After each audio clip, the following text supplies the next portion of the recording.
Compatriotas, el día de hoy, 7 de agosto de 2024, debemos tener presente dos ideas, dos conceptos, dos visiones de país, pero que se derivan en sí mismas y cimentadas en una misma lengua, históricamente en una misma religión o al menos modo de vida moral y conservadora en términos sociales públicos, como ha sido la mayoría o el mayor esquema de las familias como constructoras de la primera línea de la sociedad, pero que sin embargo tienen muchas cosas en común, muchas diferencias, muchas disimilitudes, y de las que hay que aprender porque forman parte de la historia republicana. Es ahí pues que debemos recordar cuando mencionamos aquella magna fecha del 7 de agosto de 1819, cuál era el contexto que movía a aquellos hombres comandados por aquel caraqueño Simón Bolívar y otros héroes que murieron en aquella declaración primaria, en la génesis de la independencia de 1810, cuando ese grito del 20 de julio fue el que sucumbió todos los poderes, al menos de la Real Audiencia bogotana, y donde un mismo virrey, el 25 de julio de ese mismo año, resultó muerto. No solamente por los dirigentes aristocráticos, sin su ayuda no hubiera sido posible,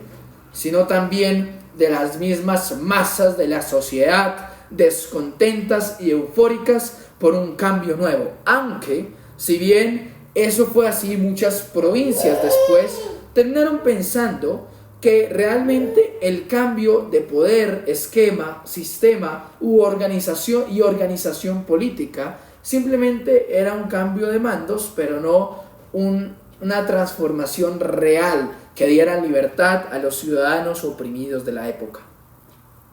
Pero cuando pasa eso de 1810, y cuando ocurre nuevamente aquel periodo de la patria boba, porque así lo denominó Antonio Nariño, vienen los españoles en aquella reconquista trágica y hecha con toda la sevicia, donde incluso de ahí se desprenden, no solamente de 1810, sino bajo los terrores de Pablo Morillo, el irónicamente llamado pacificador, cuando las letras de nuestro himno nacional dicen: "Oh sí, de Cartagena la abnegación es mucha". Luego, en esa situación en que nos encontramos, nuevamente hay una gesta, hay un logro, hay una consigna materializada hecha por los patriotas. Muchas batallas, de las más memorables, la del Pantano de Vargas, pero no solo esa, sino la que hoy, con su fecha histórica y con su importancia y peso, nos reúne nuevamente, la del 7 de agosto de la batalla de Boyacá. Es en esa la que nos deberemos centrar, porque esa fue la que derivó y finalmente socavó y pulverizó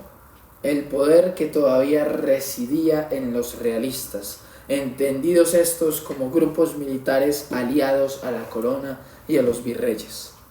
Luego, estimados compatriotas, más allá de los ires y venires, de la lucha entre centralistas y federalistas, de las reyertas que se suscitaron y de la posterior creación en la Nueva Granada de partidos políticos, sin embargo, ese primer punto o ese origen o esa dirección, cual la pedía Arquímedes para tratar de estructurar un concepto amplio y con bagaje vasto que pudiera dar resultados consistentes, fue ese en el contexto colombiano, aquella batalla que permitió por fin una república cual ha durado hasta este tiempo, y no sin amenazas extranjeras, aún de países vecinos, no solamente en el tiempo reciente, sino cuando empezaba así a formarse la república. Sin embargo, esta tierra ha sido consistente con aquel llamado y aquel evento en la que, aunque muchos patriotas murieron, sin embargo dejaron con su sangre, hechos visibles de lo que es la verdadera y semántica lucha por la patria. Pero cuando reflexionamos en ese evento del 7 de agosto de 1819, observamos que tal es la importancia y superioridad que incluso para elegir hoy en nuestros días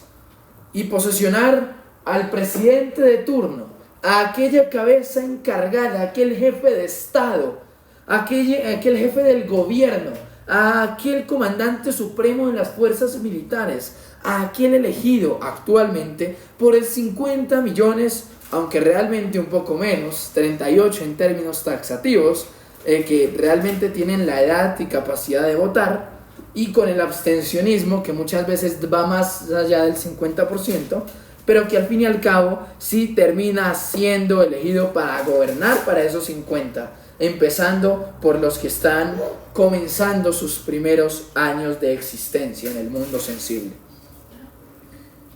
Si pensamos de ese modo, tenemos que reflexionar asimismo en lo que ha constituido nuestro gobierno actual, que hoy cumple 2 años en el poder. Aquel agosto de 2022, aquel junio 19, cuando se daban los resultados electorales, el mandatario, señor presidente Gustavo Petro Urrego, mostraba,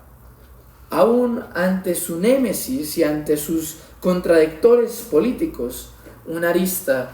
que hoy parece ser siquiera la sombra, es decir, el consenso político.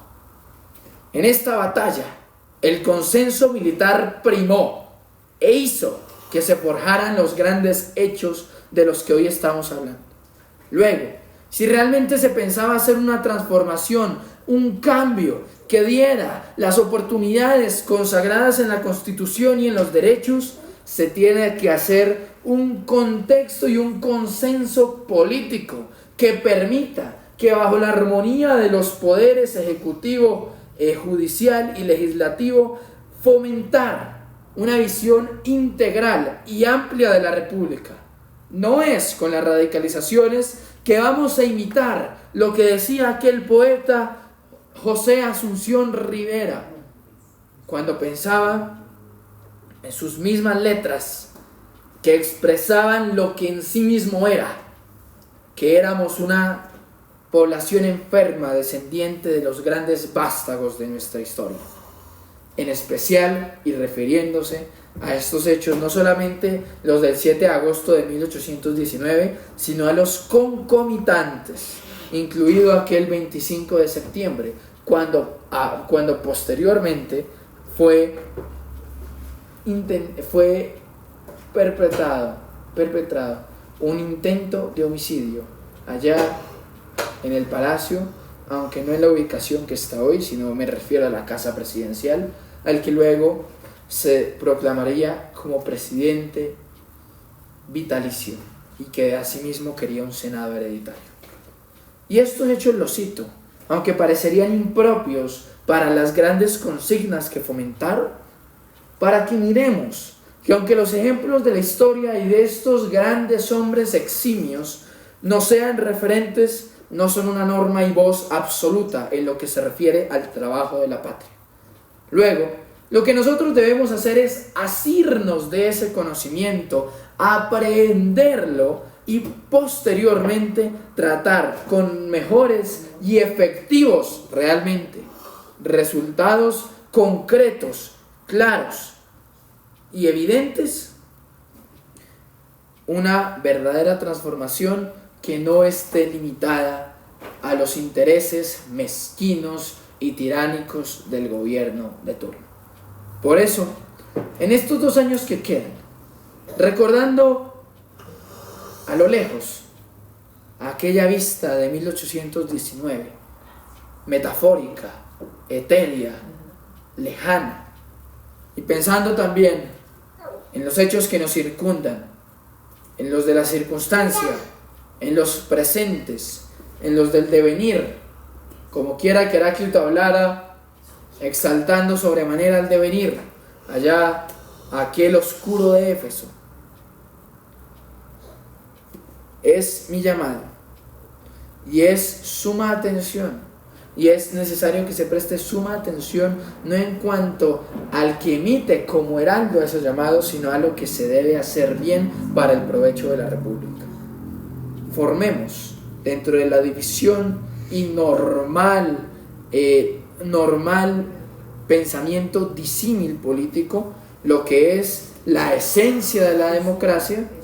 una mirada clara, una mirada que pretenda por fin no destruir en su totalidad,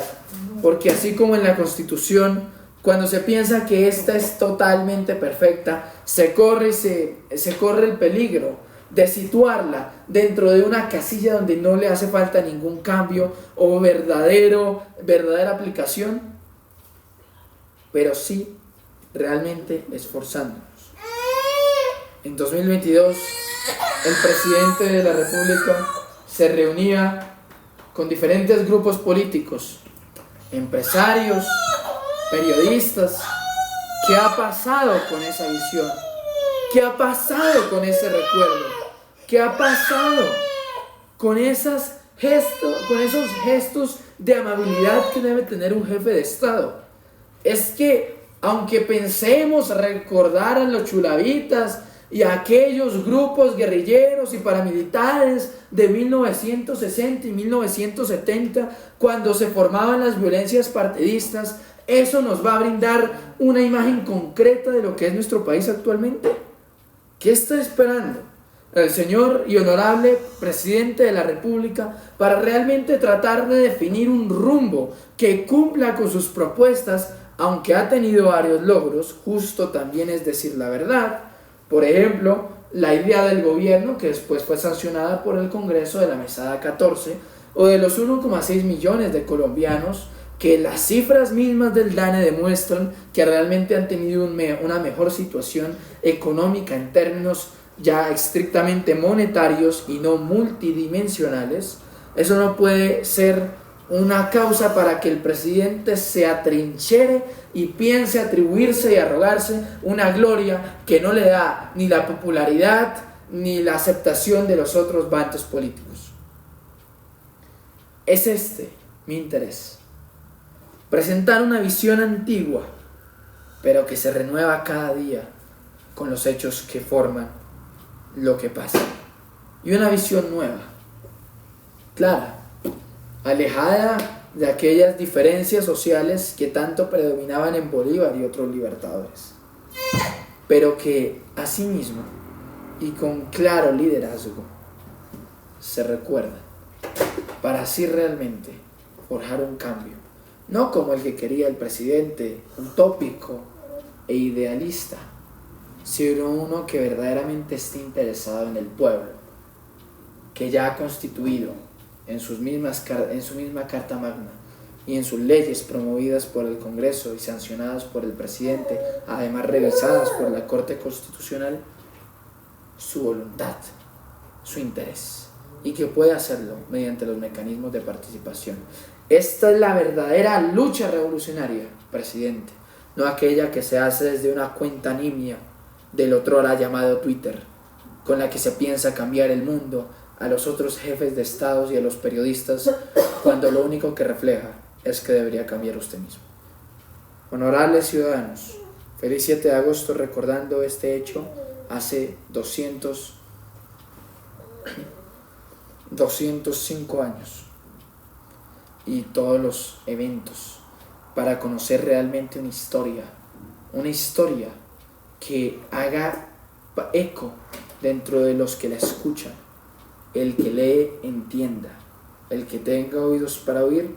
que oiga. Y ahí es donde realmente se evitan los errores del pasado y se reconocen las virtudes. Muchas gracias.